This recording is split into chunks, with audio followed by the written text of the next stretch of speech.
basah seperti baru keluar dari hujan. Kepalanya tunduk, rambutnya panjang menutupi muka. Faizal tidak pernah melihat lelaki itu. Siapa kau?" Lelaki itu tidak menjawab. Tubuhnya hanya berdiri kaku. Perlahan, kepalanya mula berpusing. Bukan seluruh badan, hanya kepala.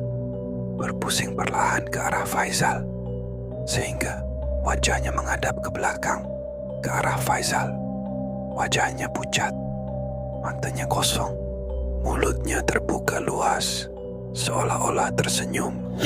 Faizal terundur beberapa langkah. Tiba-tiba kertas di tangannya bergerak lagi. Tulisan baru muncul. "Dia sudah jumpa engkau." Makhluk itu mula berjalan. Langkahnya perlahan, namun setiap langkahnya semakin dekat. Faizal panik dan terus berlari keluar dari rumah melalui pintu belakang.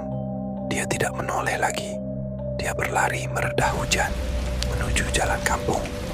Malam itu Faizal meninggalkan rumah itu dan tidak pernah kembali. Namun kisah itu tidak berakhir di situ.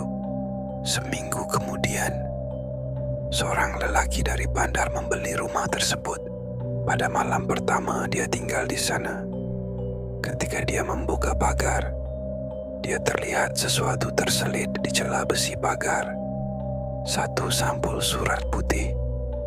Tiada setem, tiada job pos.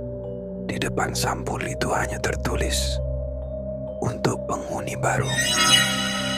Lelaki itu membuka surat tersebut. Di dalamnya hanya satu ayat, "Jangan buka pintu malam ini."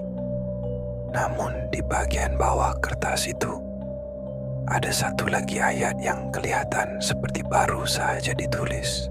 Tulisan yang sama, karena sekarang dia sudah tahu nama kau.